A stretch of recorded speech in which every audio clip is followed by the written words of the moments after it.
Hi, I'm David Esrati. I'm candidate for Congress, Ohio 10th District, which encompasses all of Montgomery County, all of Greene County, and parts of Clark County. I'll be running against that guy who's been there for 10 terms, Michael Turner. Anyways, yesterday we talked about ranked choice voting, where you get to pick first choice, second choice, third choice. So if your first choice doesn't get enough votes, your vote rolls to second choice.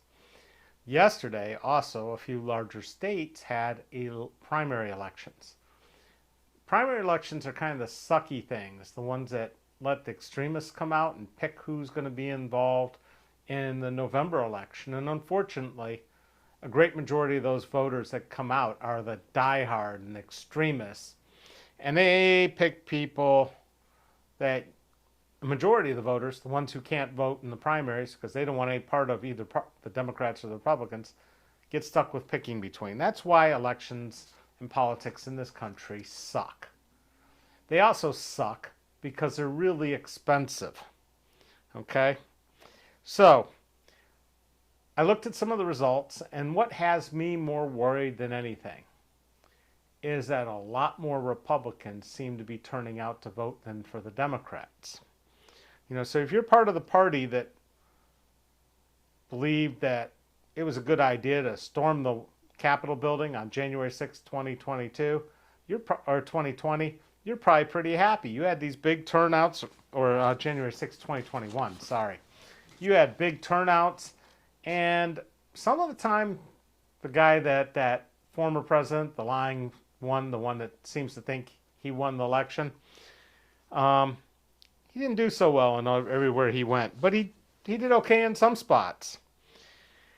And here's the thing. Democrats, of which I am one, you better start doing a lot better job at getting people out to the polls. That's what wins elections. Getting your voters out there. And, you might look at these things and say, oh, great, we got this guy, he won big, but he won big in Pennsylvania, and he didn't get near the votes the Republicans did. So, we need to start working on that. Now I'm going to tell you a quote that I think all of you will agree with. And it's been attributed in the past to Mark Twain, but it's not a Mark Twain quote.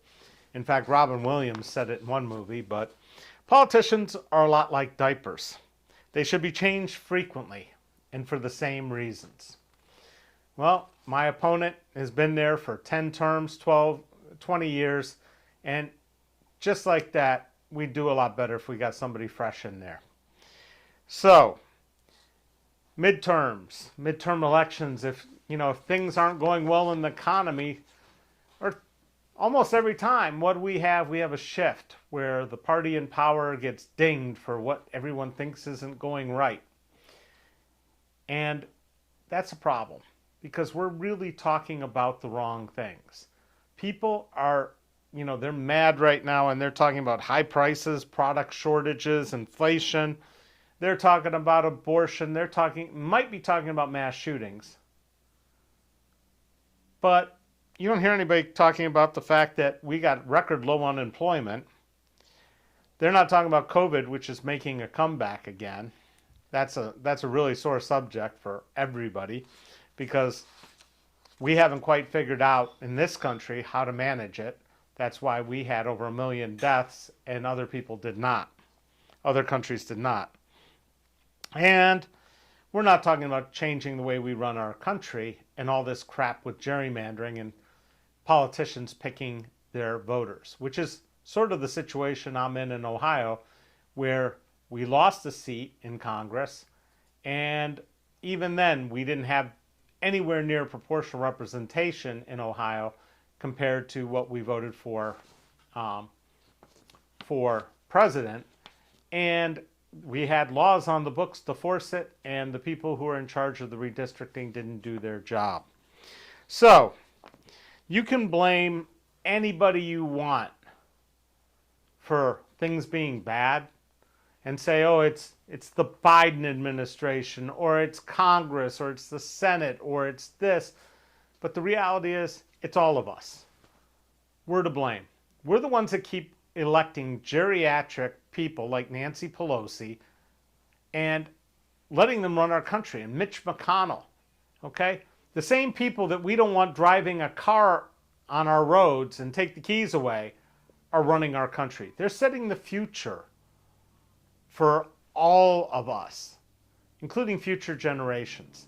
It's one of the reasons I support absolutely everybody who runs for office. You got until you're 70, and then you're out. Period. Time to get some younger people. You know, there are other countries that have 28-year-old leaders and 36-year-old leaders, and we're electing guys in their 70s and 80s. Come on, we can do better than that. So, let's talk a little bit about one of the primaries that ran yesterday. In Oregon, we had a woman named Andrea Salinas, and there was a guy named Carrick Flynn. Both of them are Democrats. For some strange reason, they put $13 million into a primary race. Nancy Pelosi herself donated $1 million to Flynn. Whose money is she donating? It's not hers to donate. It was money that was donated to her to get her to run. That's got to stop. If I give you $10 to run for office, you don't get to give 8 of it to somebody else. You can return the money back to people. You can't just use it to keep bringing your friends and family on board. That's why we need a donor registration system, which is one of the primary things I've been talking about.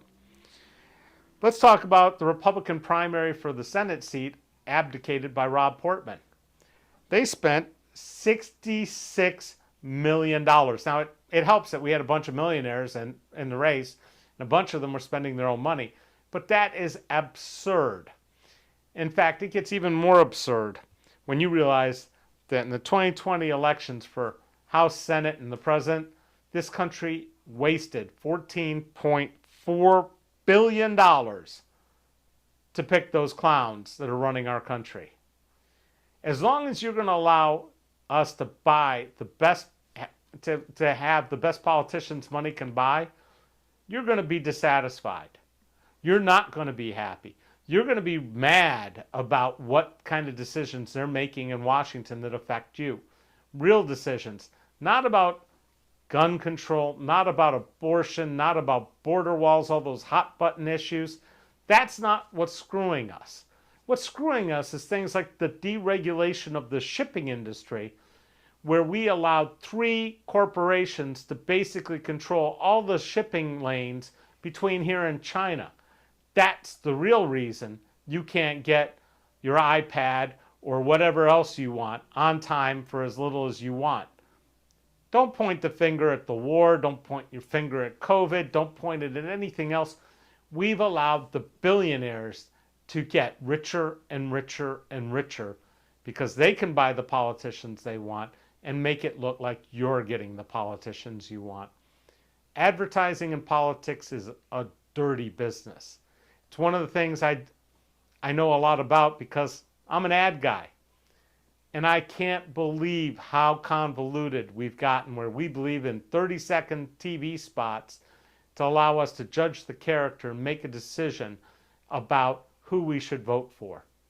That's not good enough. It's got to change. We need a true voter information system in this country, and we need a better way of picking our politicians. But for right now, I want you to think about picking me and hitting that like button and subscribe button and hit the little bell for notifications and wander over to electesrati.com. If you feel inclined, make a donation. And if you have questions, you can ask them during the live stream. And we're going to try to figure out how to get that going in real time. But I guarantee if you put a comment in there asking a question, I will respond the very next day.